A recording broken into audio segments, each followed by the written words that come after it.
So I found this thing this morning that I wanted to read to you guys. It's probably the most offensive thing I've ever read about religion. It says, or the title was, like 100 proofs that God is a lie. And it starts out, or actually I took certain ones that I thought were interesting from it, and I wrote them down, so I'm going to read them to you guys. It says, simply take a moment to think about the following statement. Hello, my name is Jesus. I love you deeply. I have loved you since you were conceived in the womb, and I will love you for all eternity. I died for you on the cross because I love you so much. I long to have a loving personal relationship with you. I will answer all of your prayers through my love, but if you do not get down on your knees and worship me, and if you do not eat my body and drink my blood, then I will incinerate you with unimaginably torturous pain in the fires of hell for all of eternity. Wah ha ha ha.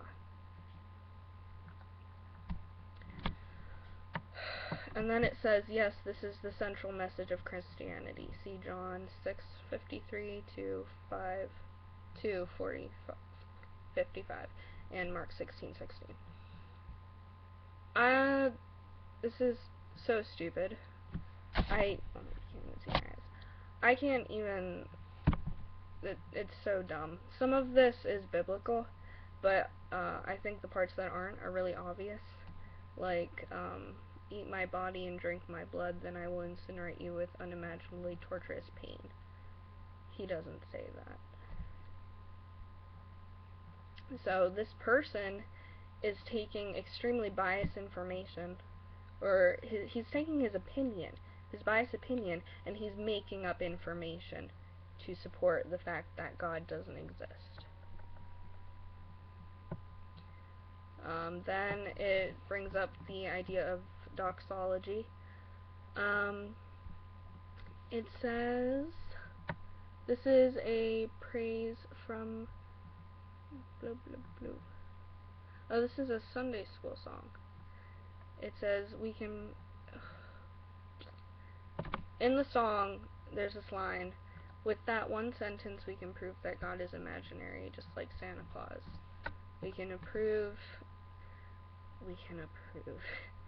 prove Santa is imaginary in a variety of ways, but here's one way. We note that he brings mountains of toys to rich kids while leaving other kids to starve to death. In the same way, we can prove that God is imaginary by nothing, imbalance of his blessings. If God existed and handed out blessings as described in doxology, then the blessings would spread uniformly among his believers, and non-believers would get none. As a result, the hand of God through his blessing would be plainly visible for all to see through statistical analysts. Let us suppose that God is real and that all blessings actually flow from him. If that's the case, then the utter unfairness with which he disperses his blessings is proof positive that God is ridiculous. If all blessings flow from God, then the fact that Bill Gates is worth $70 billion while 10 million children will starve to death this year is specifically God's fault. That is ridiculous. Alright. Why don't you try raising 3 billion people and tell me how that goes for you, okay? 3 billion people that hate you and make fun of you, write things like this. Tell me how that goes for you. Tell me if he really wants to bless you, or if he has. I noticed that most people who I know anyway, who are atheist, happen to be a little bit, like, haven't had a really hard life. Some. I'm not saying that's the case for all, but, like, most of the ones I have met have been like, you know, whatever. Or they've been pressured into becoming that way because their parents were really, really hard on them about it. But doxology is so stupid. First of all, in the Bible it says, you sow what you reap. or you reap what you sow. And that's the main idea of this, is that if you do good things will come to you, aka karma, which I don't know why Christians have such a problem with karma, because it's in the Bible. But yeah, that's your answer, asshole. This is number 4. It says, think about science. Notice what happens when anyone is miraculously cured. A person is sick, the person prays, or a prayer circle prays for the person, and the person is cured. A religious person looks at it and says, God performed a miracle because of prayer. That's the end of it. A scientist looks at it in a very different way. A scientist looks at it and says, prayer had nothing to do with it. There's a natural cause for what we see here. If we understand the natural cause, then we can heal many more people suffering from the same condition. In other words, it is only assuming that the belief in prayer is a superstition, and therefore God is imaginary and science can proceed. Alright. What is it with this entire God versus science thing? That's what I don't get. Why do they have to be different? I mean, scientists, I can understand, we have science, we don't need God. But Christians, where you like, we have God, we don't need science. What? Like, okay, guys, evolution, it exists, alright? I don't think I came from monkeys, alright? I hate those little bastards. But there is a medium, guys. Take it from a Libra. There's a medium that we can't be too extreme here, okay?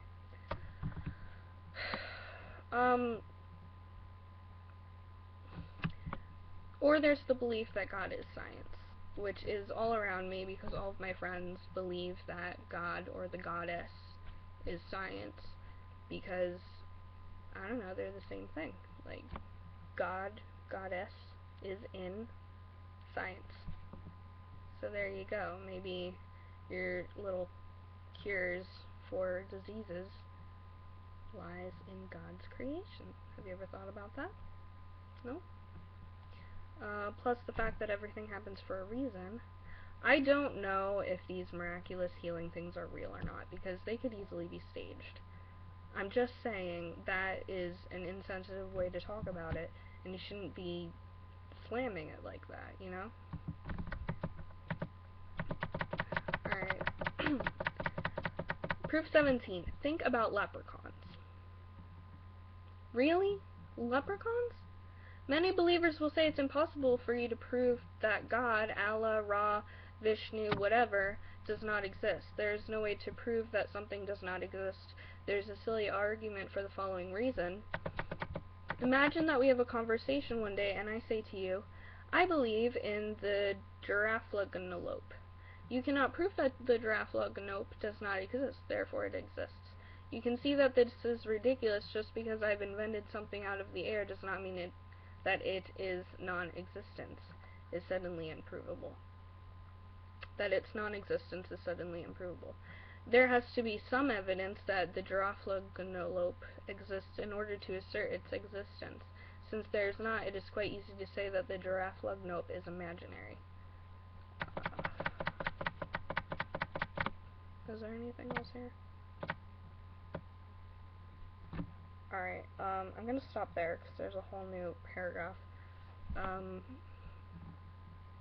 How do you know that atoms aren't imaginary? Have you ever seen an atom? Have you ever seen a germ? Do you think germs are imaginary? Have you ever seen a germ? Have you ever seen the center of the earth? Is there a center of the earth? I don't know. Have you ever seen a star? And I mean like up close, not in the distance. How do you know those aren't little specks in the atmosphere? How do you know it's not all staged?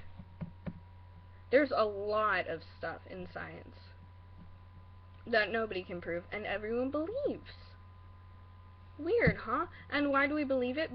Because our information is based on experience and trial and error, and that's what religion is. People have tried things, found out they didn't work, and noticed patterns in life, and they gathered information from that. They're like, this is what God wants.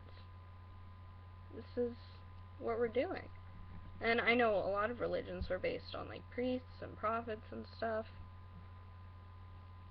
But if you notice that all religion has the same basics to it, the principles, the self-values, charity, martyrism, some form of sex. Every religion is either anti-sex or pro-sex. And I don't get Rasta. I'm getting off topic. Alright. Now let's imagine that we have a conversation one day and I say to you, I believe in leprechauns. You cannot prove that the leprechaun does not exist, therefore they exist. You actually have heard of leprechauns. There are lots of books, movies, and fairy tales dealing with leprechauns.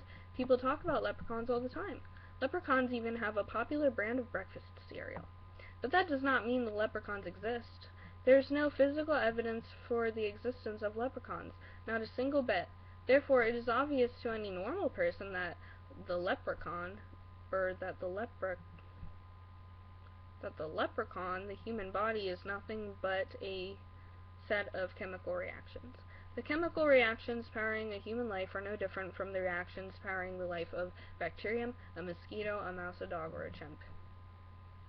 So now we're mosquito, mouse, dogs, and chimps. Great. When a human being dies, the chemical reactions stop. There is no soul mixed in with the chemicals, just like there's no soul in bacterium, or a mosquito, or a mouse, or a dog, or a chimp. Why would there be an afterlife for the chemicals that make up a human body? Alright, that's stupid. I'm sorry. I'm sorry if you agree with him. There are chemicals in trees. There are chemicals in grass. There are chemicals everywhere. They're in everything. And our brains are wired to act a certain way. You get me? They're wired so that we can function, just like animals. Why? But what gives us our personality? It's not our brains, because brains are all the same. They're all alike. Some have more chemicals than others or whatever. But in actuality, we have a choice. We have a choice to live every day and to do what we want and not do what we don't want. Don't blame it on your stupid chemicals. I'm sorry guys, this video is really long. I'll finish up quick. The whole notion of your soul is completely imaginary. The concept of a soul has been invented by religion because many people have trouble facing their own mortality. It makes people feel better, but the concept is complete fabrication. That's just retarded. I'm sorry. It is. It's alright. I'm being a hypocrite now. I don't agree with that. I'm sorry. But I don't. I believe that humans have souls, that animals have souls, that trees have souls. Yes, I do. I believe in reincarnation, and that a soul is not something that goes to heaven, but it is energy. And I'll talk more on my beliefs in another video if you guys ask me to, but this one's running really long, so please respond, tell me what you think of this guy.